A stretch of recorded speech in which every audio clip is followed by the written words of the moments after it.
How to join Snapchat groups. In this video, I will guide you on how to join Snapchat groups. For that, launch open the Snapchat app on your device. Make sure to log into your account.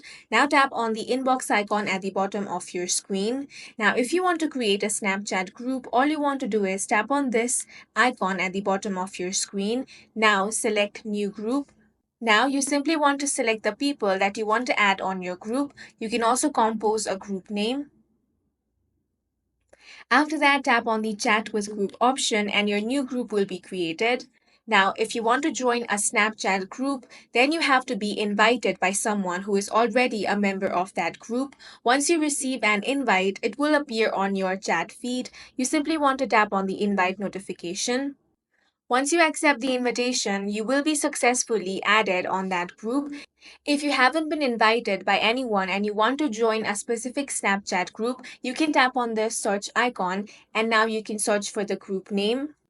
Now, if the group is public, you can join directly, but if it is private, then you will need to request to join. Once the request is accepted, only then you will be able to join the Snapchat group. And that's it for this video. If you found it useful, make sure to hit the like button and subscribe for more videos like this.